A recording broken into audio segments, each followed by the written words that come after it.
할렐루야. 이제 또 오늘 이 예배의 자리에서 예배하면서 또 말씀을 나눕니다. 우리가 매주마다 말씀을 나누는데 그 말씀을 나누고 나가서 그 말씀대로 살아갈 때에 진정 그리스도인으로서의 삶을 살아갈 수 있음을 믿고 오늘도 말씀을 나누고 이 말씀대로 실천하며 주님의 제자 역할을 감당하면서 나옵니다. 참 예전에 누가 만들어냈는지는 모르지만은 속담들이 참 많이 있습니다. 우리나라에도 속담이 많이 있고 외국에도 외국 속담이라든지 뭐 격언이라든지 이런 것들이 참 많이 있죠. 오늘 그 속담을 몇 가지를 제가 소개합니다. 먼저 우리가 잘 알고 있는 속담, 작은 고추가 맵다라는 말이 있죠. 우리가 일상 속에서 참 많이 쓰는 말이잖아요. 작은 고추가 맵다. 이게 뭐예요? 겉만 보고 판단하지 말아라라는 것이죠. 고추가 아삭이 고추 이런 것들이 오히려 큰 고추들이지만은 그것보다 작은 고추가 맵다. 겉만 보고 판단하지 말아라라는 속담입니다. 또 티끌모아 태산이다라는 속담도 있죠. 우리가 자주 쓰는 속담입니다. 네? 작은 것, 미미한 것들이 계속 쌓이다 보면은 그러면 큰 덩어리가 된다. 태산이 된다가 작은 것들 무시하지 말아라. 한 가지만 더 소개하자면 바늘도둑이 소도둑된다라는 말이 있습니다. 뭐예요? 맨 처음에 작은 죄 한 가지를 지을 때는 아무것도 아니지만은 그 작은 죄를 자꾸 짓고 하면 나중에 쌓여가지고 나중에 큰 도둑이 된다는 거예요. 큰 소를 훔치는 도둑이 된다라는 속담입니다.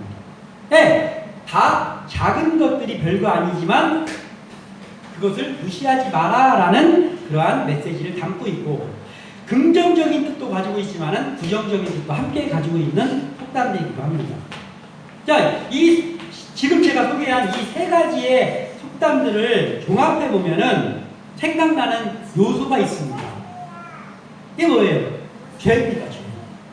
죄라는 것이 오늘 소개한 이 속담들의 요소들을 갖추고 있는 그러한 것이 죄다라는 것이죠. 이 작은 죄가 마치 작은 고추와 같이 이 작은 죄가 별거 아닌 것 같지만은 그 작은 죄가 사람을 무너뜨리는 거예요. 작은 죄가. 티끌모아 태산도 좋은 쪽에서는 좋은 의도지만은 이 작은 죄들이 하나하나 모여지면 나중에는 걷잡을 수도 없는 큰 죄가 되어지는 것이죠. 바늘도둑이 소도둑 된다는 설명이 필요 없죠. 이런 것들을 생각해 보면은 이 죄라는 것이 마치 이 속담들에 있는 것과 같다. 그래서 우리가 중요시 여기게 될 게 뭐냐면 작은 죄를 조심해야 되겠구나라는 생각을 하게 됩니다. 죄가 처음부터 거대한 모습으로 그걸 접할 때 이미 마음에 근심이 다가오고 그러면 거기에 잘 유혹되지 않죠. 그런데 정말 심각하고 한 사람을 또는 한 가정을 또는 한 교회를 나아가서 한 나라를 무너뜨릴 수도 있는 죄가 어디서부터 시작되냐면 아주 작은 것에서 시작됩니다. 생각지도 않는 곳에서 작은 것에서 시작됩니다. 그리고 다가올 때 거창하게 다가오지 않습니다. 슬그머니 다가옵니다. 슬그머니 다가옵니다. 그래서 죄가 작고 분간하기 쉽지 않게 슬그머니 오기 때문에 오늘 제목과 같이 그래서 더 위험한 거예요. 조그만하고 무시하기 쉽게 다가오기 때문에 그래서 위험합니다. 죄는. 그리고 매력적으로 다가옵니다. 그래서 위험합니다. 그리고 슬그머니 다가옵니다. 그래서 더 위험합니다. 막 회오린바람 치듯이 그렇게 다가오면 덜 위험해요. 거창해 보이긴 해도. 그런데 너무나도 미미한데 충분히 어떤 한 사람을 어떤 한 단체를 무너뜨리기에 충분한 그 재난으로 다가오는 것이 죄라는 것이죠. 그래서 더 위험합니다. 예전에 우리가 알고 있는 그 예화 중에서 이런 게 있었어요. 개구리가 있었는데 그 개구리가 이렇게 보니까 솥이 있는 거예요. 솥이 놓여져 있는데 이렇게 보니까 그 솥에 물이 담겨 있어요. 개구리 입장에서는 야 이거 완전히 풀장이네. 전용 풀장이네. 그러면서 개구리가 폴짝 뛰어서 그 안에 들어갔습니다. 그랬더니 물이 미지근해. 좋다. 물 온도도 딱 좋고 나한테는 완전히 개인 풀장이네 하면서 거기서 헤엄을 쳤습니다. 나중에 알고 보니까 그 솥이 뭐냐면 밑에서 불 떼고 있는 거예요. 불을 떼가지고 처음부터 뜨거워진 게 아니고 거기서 수영을 하고 있는데 서서히 1도 온도가 올라갑니다. 결국은 그 개구리가 거기서 삶아서 죽게 됩니다.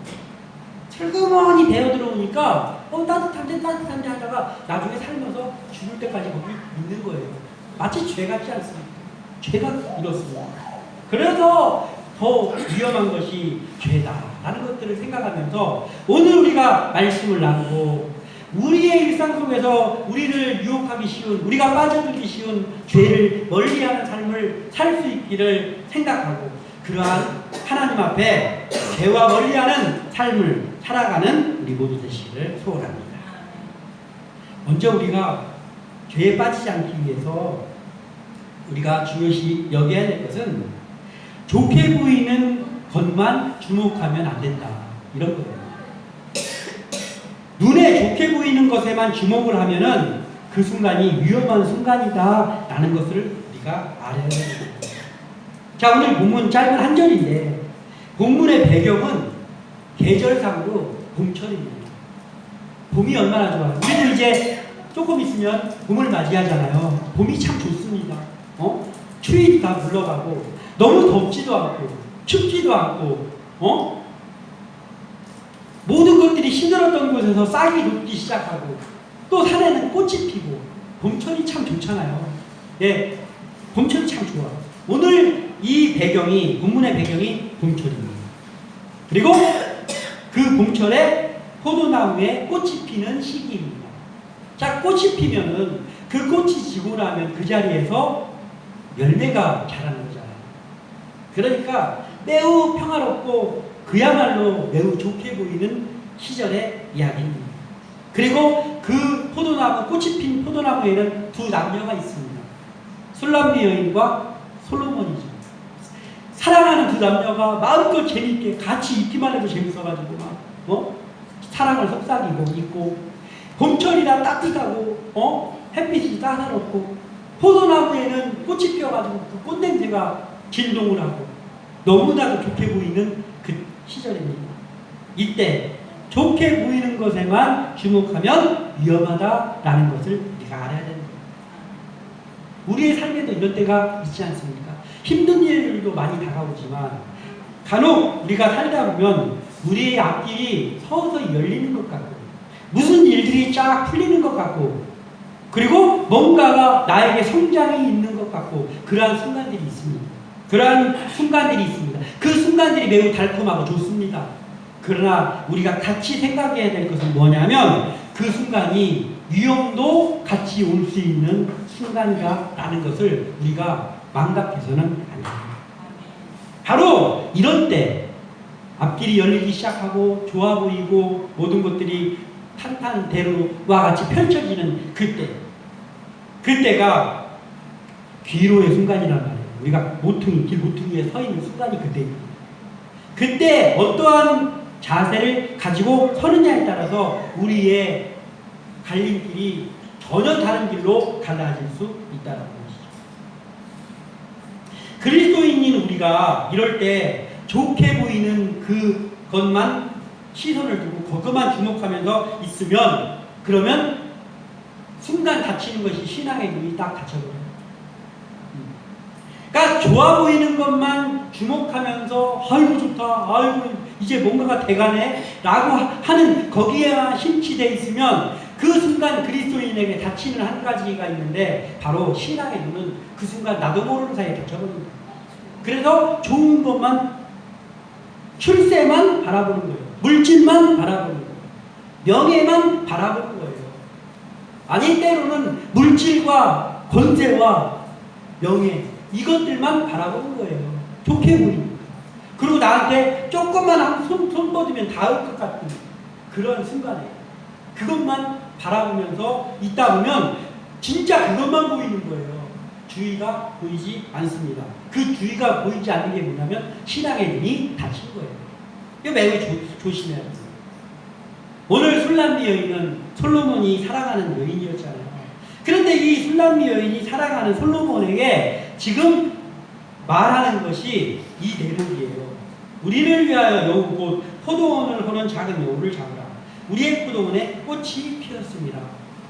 술람미 여인이 솔로몬과 사랑을 속삭이고 날씨도 좋고 모든 것이 좋은데 이 술람미 여인이 갑자기 그러고 있는 상태에서 말하는 거예요. 솔로몬에게 이 포도원을 헐 수 있는 작은 여우를 우리가 잡읍시다. 그거 잡아야 됩니다. 이렇게 말하는 거예요. 우리가 좋은 거 지금 여기가 좋사오니 거기에 빠져 있으면 다른 거 이렇게 지금 좋고 재밌는데 이것만 계속 하고 싶어가지고 다른 것들을 놓치게 된단 말이에요. 그 작은 것 놓치는 거예요. 그런데 이 술람미 여인은 눈이 열려있는 거예요. 마음의 눈이 열려있는 거예요. 그래서 사랑을 속삭이는 그 가운데에 모든 게 좋아 보이는 그 가운데에 솔로몬에게 우리 같이 작은 여우, 포도원, 우리의 사랑을 방해하고 해방할 수 있는, 우리의 사랑을 망쳐놓을 수 있는, 우리의 앞길을 망쳐놓을 수 있는 여우를 우리 잡읍시다. 여기 지금 재밌어가지고 여기서 한없이 노닥거리고 있고 싶지만 그럼에도 우리가 움직여서 작은 틈새기, 작은 구멍 또는 입이 들어와서 숨어 있을 수도 있는 작은 여우를 잡읍시다. 우리의 미래를 위해서. 이렇게 말하는 거예요. 어때요? 매우 지혜롭지 않습니까? 술람미 여인이 너무나 지혜롭습니다. 이것이 우리에게도 필요한 면이라는 것이죠. 왜냐하면 우리가 어떤 것이 좋아 보이고 평화로워 보일 때 거기에만 빠져 있으면 우리의 주변을 바라볼 수가 없고 우리의 위험 요소를 발견할 수가 없고 그 위험 요소를 왜 발견할 수 없느냐? 작기 때문에. 표시가 안 나는 것이기 때문에. 그래서 발견이 안 되는 거예요. 그러다 보면 나중에 어떻게 됩니까? 그 작은 여우가 포도원을 허는 이라고 해요. 포도원을 헐 수 있대요. 이 작은 여우. 그래서 우리는 이 술람미 여인과 같은 신앙의 경계심, 경각심을 우리가 아무리 재밌고 아무리 좋은 중에도 가지고 있어야 된다. 내가 해야 될 일을 하면서 그 어떠한 것을 바라봐야 된다는 게 재밌는 거거든요. 이게 너무나도 중요하다는 것이죠. 모든 것이 좋게 보이는 그 순간에 그것만 바라보면 주위를 살필 수 있는 눈이 닫혀가지고 이 작은 구멍을 찾아내야 돼. 작은 구멍이 큰 구멍이 아니고 뻥 뚫렸으면 그냥 멀리서 봐도 보일 거 아닙니까? 작은 구멍. 그리고 작은 여우, 얇고 가늘은 그 작은 여우는 그 작은 구멍으로 들어올 수 있고 그래서 매우 위험합니다. 우리가 잘 발견하기 어렵고 그러나 우리의 모든 것을 망쳐놓을 수 있는 그 작은 여우가 들어올 수 있는 구멍입니다. 그래서 작기 때문에 더 위험하단 말이에요. 그래서 우리가 신앙의 경계심을 가지고 그걸 찾을 수 있는 그런 눈을 같이 가지고 있어야 된다는 거죠. 꽃이 핀 봄철 산의 아름다움과 함께 우리가 살펴야 될 게 있죠. 이제 조금 있으면은 산에 막 개나리, 막 진달래, 철쭉 피잖아요. 멀리서 보면 막 울긋불긋하고 개나리 노란빛 너무나도 환하게 그렇게 피잖아요. 산에. 그러면 우리가 봄철에 그 새싹이 나는 푸른 그 산을 바라볼 때 우리가 그 산을 바라보면 야 아름답다, 야 아름답다, 우리 등산 한번 할까? 라고 하면서 같이 살펴야 될 게 있습니다. 이게 뭐예요? 제일 산에서 가장 살펴야 될 것이 뭐냐면요, 작은 담뱃불이에요. 혹시 등산하는 사람이 가다가 담뱃불 하나 무심코 쓱 던지고 가지 않는가? 그거 봐야 된단 말이에요. 산불이 나는데 봄철에 산불 많이 나잖아요. 산불이 나는데 누가 횃불 들고 올라가고 산에다 불 내는 경우는 사이코패스가 그럴 수도 있지만 그런 경우는 그렇게 흔치 않잖아요. 그 아름답게 갖고 나왔던 수십 년간 갖고 나왔던 산이 그냥 하루 만에 잿더미가 되는 그 요인을 가만히 살펴보면 큰 것들이 아니에요. 작은 담뱃불. 나무들끼리 바람에 나부끼다가 거기서 불꽃이 발생해가지고 산이 다 타고 이런 거 아닙니까? 그래서 우리는 봄철의 아름다운 보기 좋은 그 산을 바라볼 때 아름답다 하면서 그 즐거운 눈으로 바라봄과 동시에 살펴야 될 것이 뭐냐면 그 산을 다 망쳐놓을 수 있는 그러한 바람일지 이런 것들도 살필 수 있어야 된단 말이에요.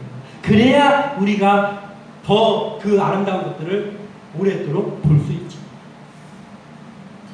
지금 우리가 뭔가가 잘 되고 성장하고 있는 좋게 보이는 순간이 뭔가라면 그 순간이 바로 작은 여우가 침투할 수 있는 최적의 순간임을 우리는 명심해야 됩니다. 교회에서 이단이 침투하고 그럴 때 있잖아요. 이단이 완전히 이단이 처음부터 여기다가 나 신천지입니다 이러면서 옵니까? 아니에요. 네? 막 성경만 열심히 읽는 성도 한 명이 온 것처럼 그렇게 오잖아요. 그리고 막 찬양을 막 하면서 막 하고 주기도문 사도신경 막 외우면서 기도 시간에 막 더 간절히 기도하고 이단들이 다 그렇게 옵니다. 처음부터 약간 뭔가 수상쩍어 보이는 사람으로 오지 않아요. 그런 이단들은 그렇게 어설픈 이단들은 그 이단에서 교회가 침투시키지도 않아요. 고도에 훈련되어 있는 그들이 오는 거예요. 이단 침투. 사기꾼들이 와서 교회를 들었다 놨다 하는 그런 순간도 있지 않습니까? 그러한 시기들이 언제 옵니까? 평화로울 때. 방심하고 있을 때 옵니다. 방심하기 쉬울 때, 평화로울 때, 그리고 부흥이 좀 필요할 때, 그럴 때가 딱 오기 쉬울 때란 말이에요. 그래서 우리는 뭐예요? 그런 것들을 바라보면서, 좋은 것들을 바라보면서 같이 기뻐하면서 동시에 영적인 경계심을 늦추지 말아야 된단 말이에요. 술람비 여인처럼 아무리 재밌고 아무리 좋아도 우리 작은 구멍 틈 그리고 작은 요 잡으면서 즐거움을 즐깁시다 해야 된단 말이에요. 그게 영적으로 필요한 것이죠. 영과 진리로 드리는 우리가 예배를 굳건히 세우고 뭐 말할 것도 없죠. 그리고 말씀과 기도의 생활을 늘 강조하는 거 왜 그렇습니까? 그거 안 되면은 이단이 침투하는지 사기꾼이 파헤치는지 몰라요. 눈이 다쳐가지고 재밌는 것만 나 높아지는 거 나 돈 많이 버는 거 이것만 보여가지고 그런 것들을 보이지도 않고 보고 싶지도 않아요. 관심이 없어. 그러면 작은 여우가 포도원을 허는 것처럼 모든 것이 허물어질 수 있기에 우리가 늘 신앙의 경계심을 가져야 되는 것이고 그 신앙의 경계심을 갖는 것이 예배 생활을 철저히 하는 것이고 기도와 말씀 안에 서 있는 거란 말이에요. 영적인 민감함을 가지고 있는 것이죠. 거기에 촉각을 곤두세워야 됩니다. 우리가 의심을 하는 것을 의심을 위한 의심을 한다면 그건 안 되죠. 의심을 위한 의심. 그러나 우리는 의심을 위한 의심이 아니라 영적인 분별력은 가지고 있어요. 그래서 새로운 신자들이 왔어요. 그러면 따뜻하게 맞아주고 잘 오셨습니다. 하지만 영적인 경계심을 늦추지 마요. 그냥 마냥 좋다고 이렇게 하고 있으면 안 되는 거예요. 자, 겨울철에 막 눈 오고 얼음 얼고 할 때 작은 여우가 포도원에 들어갈까요? 절대로 안 들어갑니다. 눈 오고 땅 얼고 했을 때 열매도 없고 아무것도 없는 포도원에 작은 여우는 안 들어간다고. 절대 안 들어가요. 그때는 뭐 틈이고 구멍이고 안 살펴도 돼요. 저렇게 여우가 안 들어와요.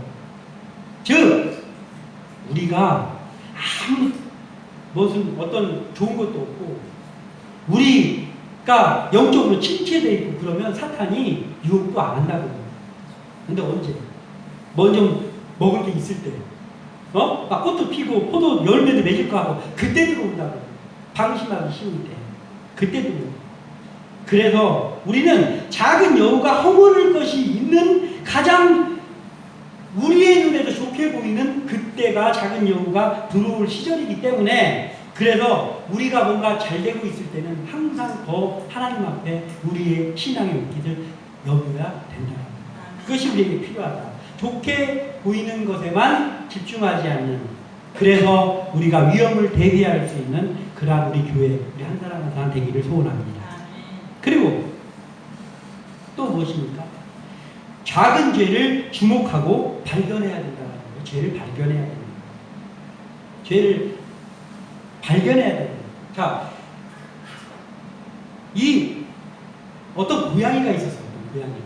어떤 고양이가 있었는데 이 고양이가 뭐 이렇게 먹을 거 있나 하면서 다니다가 보니까 큰 개 한 마리하고 조금 덜 큰 개 한 마리하고 작은 개 한 마리하고가 고양이를 딱 눈이 마주치니까 바로 쫓아오는 거예요.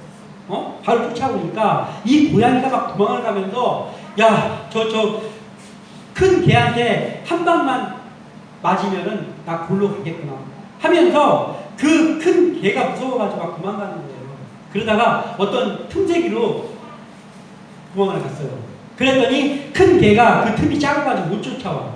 그러니까 개가 좋아가지고 어휴 살았네.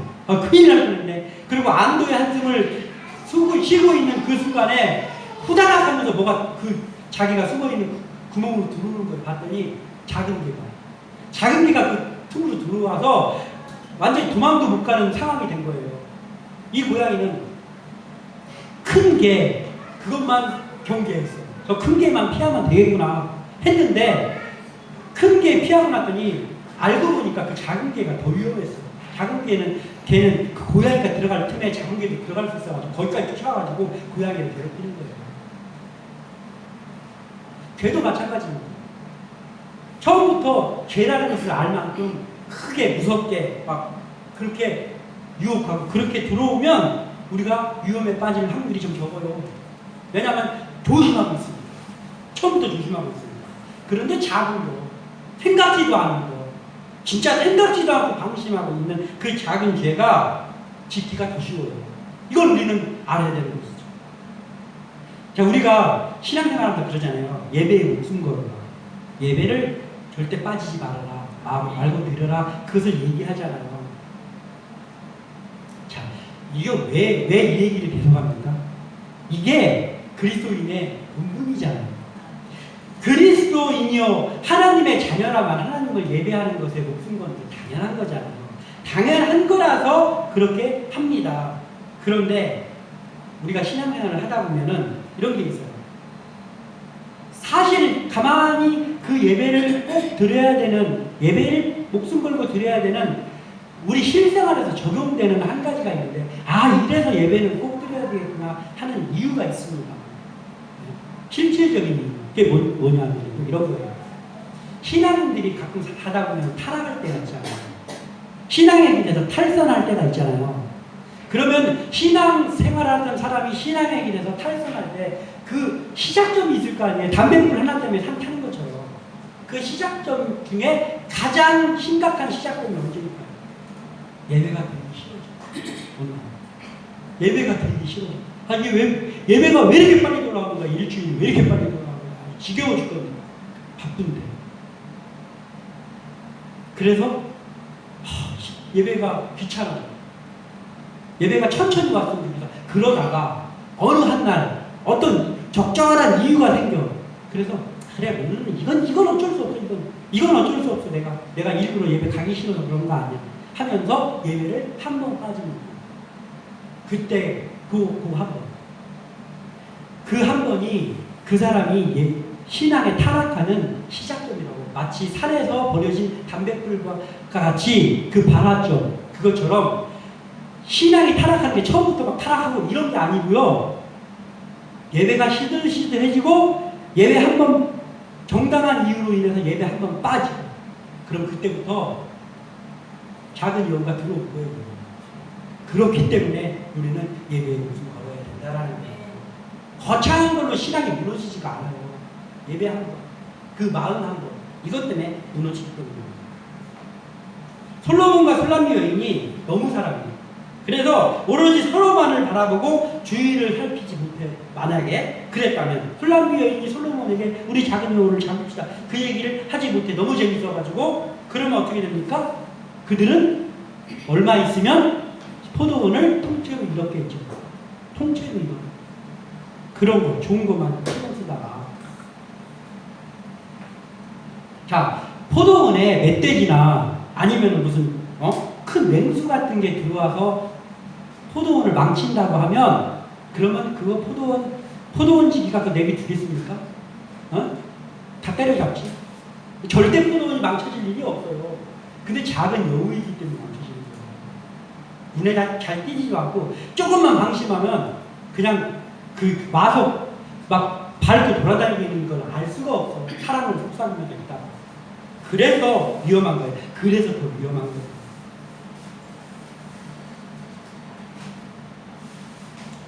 우리에게 술람미 여인과 같은 이 마음, 우리가 아무리 사랑하는 것 좋지만 우리 그래도 미래를 위해서 작은 여우를 잡읍시다. 이렇게 하는 그 작은 여우에 관심을 두는 그 마음을 우리가 가지고 있기를 소원합니다. 아멘. 죄에 대한 민감한 마음을 갖는 사람에게 작은 죄도 발견되는 거예요. 죄에 대한 민감한 마음이 없는 사람에게 죄가 발견이 안 되죠. 그래서 내가 죄에 지금 발 한쪽 빠져 있는데도 모르는 거예요. 관심이 없으니까. 그러나 이 술람미 여인과 같이 그것에 민감한 마음을 가지고 있어야 죄가 발견되는 거예요. 작은 여우를 찾으려고 해야 작은 여우가 발견되는 거예요. 작은 틈을 찾으러 다녀야 작은 틈이 발견되는 거예요. 죄도 마찬가지입니다. 우리가 죄에 민감하고 죄를 찾으려고 해야 그래야 죄가 발견되는 거예요. 그래야 그 죄를 이길 수 있는 거예요.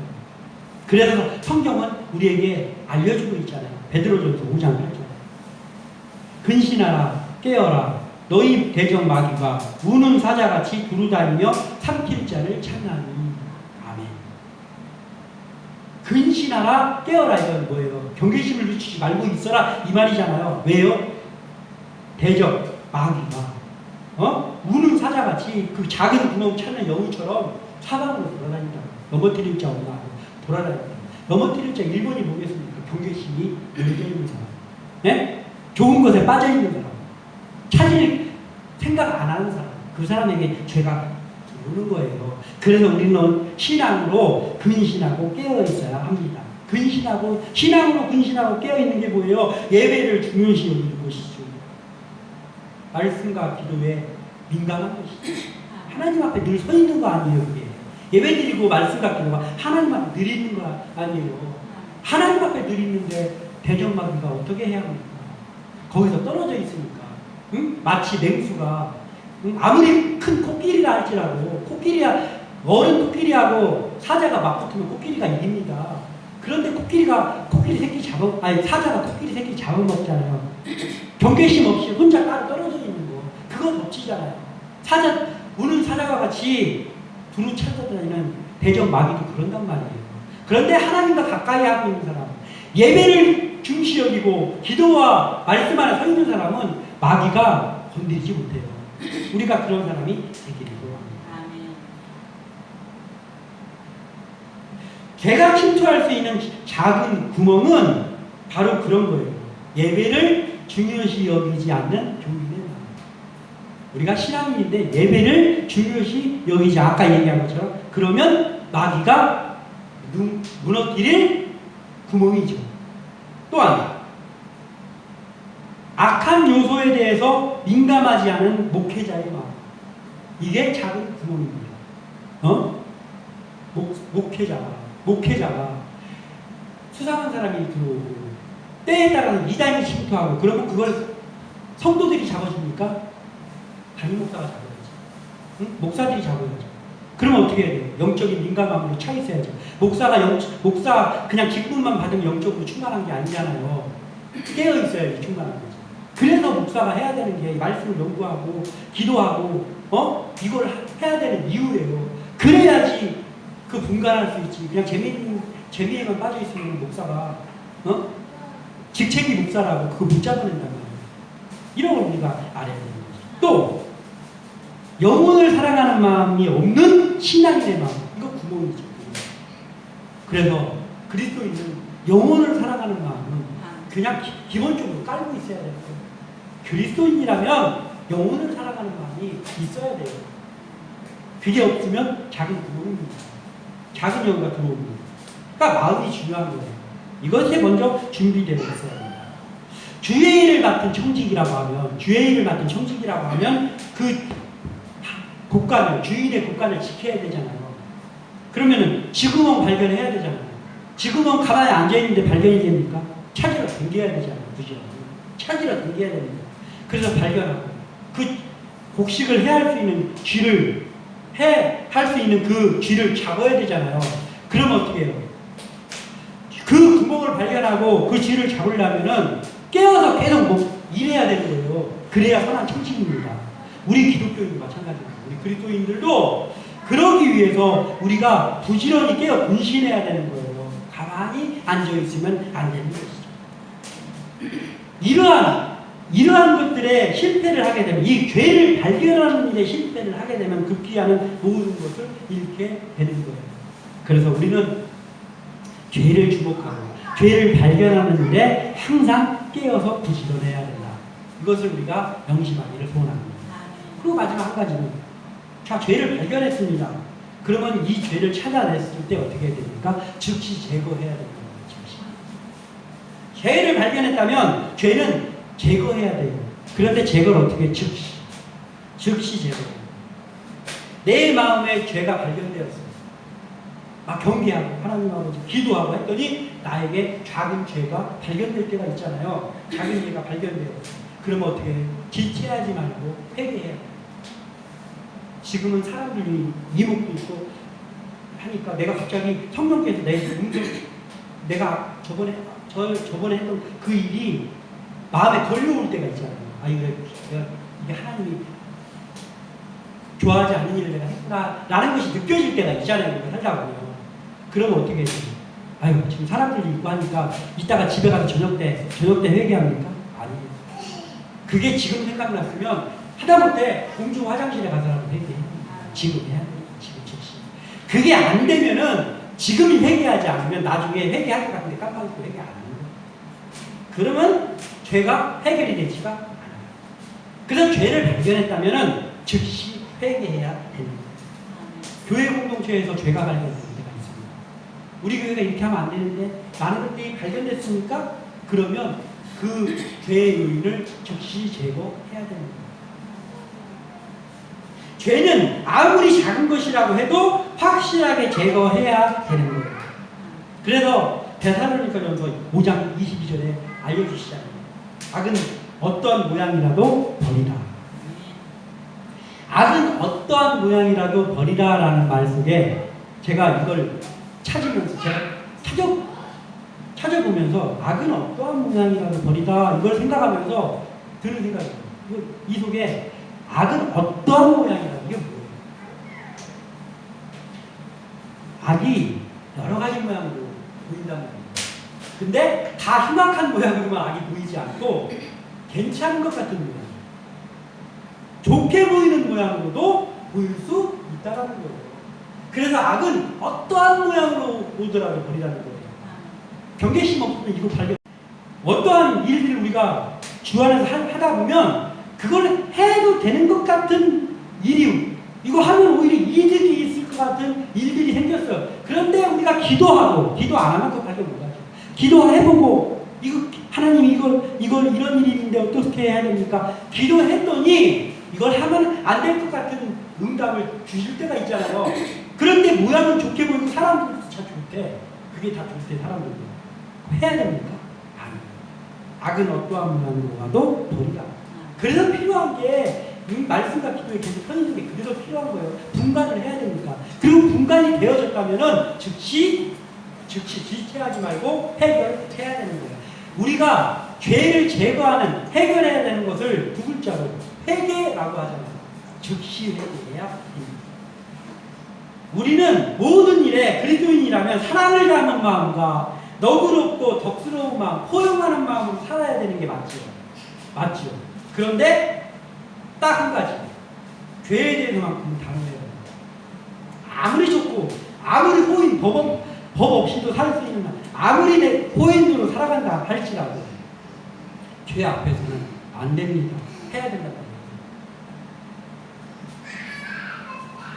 내가 있어야 될 자리가 아닌 곳에 내가 있다고 하면 상황이 좀 어색해지고 저 사람이 나를 서운함을 가질 수 있는 경우라 할지라도 그것이 하나님이 기뻐하시지 않는 거라고 내 마음에 감동이 오면 안 됩니다. 저는 안 하겠습니다를 해야 되는 거예요. 그게 죄를 찾아내서 즉시 제거하는, 작은 요를 제거하는 것과 마찬가지입니다.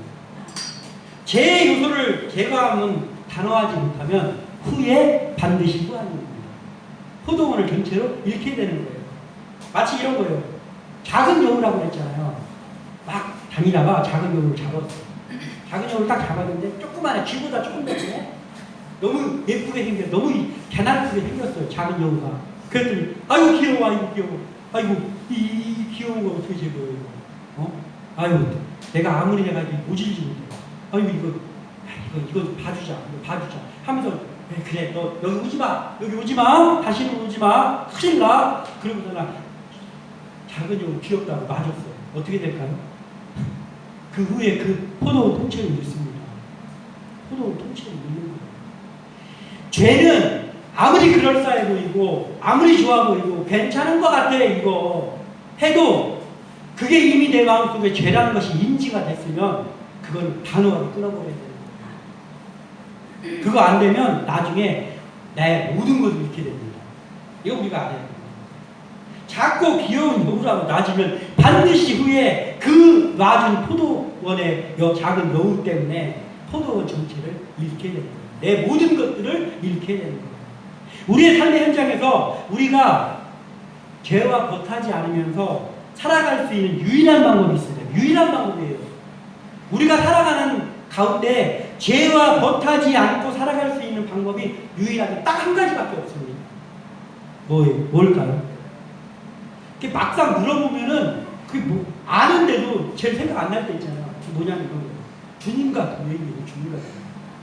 죄와 못하지 않고 살아갈 수 있는 유일한 방법은 주님과 동행하는 방법밖에 없어요. 이 사탄 마귀가 죄가 하나님하고 우리의 관계가 조금만 멀어지면 그 틈으로 들어오는 거예요. 그 틈으로 작은 여우처럼 그 틈으로 들어오는 거예요. 비집고. 그렇기 때문에 우리가 죄와 못하지 않고 살아갈 수 있는 유일한 방법은 주님과 착 달라붙어 있는 주님과 동행밖에 없다. 마귀가 들어오고 싶어도 들어올 틈이 없어야 돼. 주님과 나가는 거예요. 히브리서 4장 12절에 하나님의 말씀은 살아있고 활력이 있어 좌우의 날선 어떤 검보다도 예리하여 혼과 연과 및 관절과 골수를 찔러 쪼개기까지 하며 또 마음의 생각과 뜻을 판단하나니. 아멘. 말씀대로 살면, 이 말씀대로, 이러한 말씀, 살아있는 말씀, 활력이 있는 이 말씀대로 살면 우리가 우리 속에서 말씀이 이렇게 지금 읽어드린 대로 이렇게 역사한단 말이에요. 그 말씀이 그렇게 우리 마음속에서 역사하면 그럼 어떻게 돼요? 죄에 대해서 민감하고 죄를 발견하고 그리고 죄를 단호히 제거할 수 있는 삶이 되는 거예요. 날선 검과 같은 말씀이 역사하셔가지고 죄를 발견하게 되고 발견한 죄를 단호하게 제거할 수 있는 삶을 살게 되는 거예요. 그러면 죄와 벗할래야 벗할 수가 없지요. 왜냐하면 하나님과 동행하는 삶을 살 때 그 살아있는 말씀이 우리 속에서 역사하기 때문에. 왜냐? 우리가 하나님과 동행한다는 말은 또 다른 말인 거예요. 성령이 우리와 동행한다는 거죠. 그러니까 그 우리 속에 있는 성령이 말씀을 역사하게 만들어가지고 마귀가 들어올 수가 없다는 말이에요. 그래서 우리는 죄와 멀리 살아갈 수 있는 유일한 방법이 주님과의 동행입니다. 죄가 우리에게 항상 다가옵니다. 항상 다가와요. 혹시 틈 생기지 않나? 하나님과 저 성도 사이에 틈 생기지 않나? 항상 누린단 말이에요. 그래서 우리는 항상 주님과 동행해야 되는 거예요. 항상 주님과 동행이 끊이지 않고 이루어질 수 있는 유일한 방법은 또 뭡니까? 우리가 예배하는 삶을 계속해서 말씀과 기도의 삶을 놓지 않는 것, 그것밖에는 없잖아요. 그것밖에 없기 때문에 그거를 강조하는 거예요. 다른 것도 강조하고 싶어. 근데 강조할 게 없어요. 아무것도 없어요. 산기도를 이런 거 아무 없다. 늘 우리가 삶 속에서 예배하는 삶, 예배자로 서 있고 그리고 말씀과 기도를 서는 방법 외에는 주님과 동행하는 방법이 없어요. 그리고 주님과 동행하는 방법 외에는 우리가 죄를 멀리할 방법이 또 하나 있어요. 이렇기 때문에 우리는 작은 죄 그때부터 경계하면서 그래서 더 위험한 이 죄를 발견하고 그리고 제거 하나님과 동행함으로 인하여서 하나님이 기뻐하시는 삶을 늘 살아가는 우리 모두 되시길, 또 우리 함께 나누게 되시기를 주님의 이름으로 축원합니다. 기도합니다.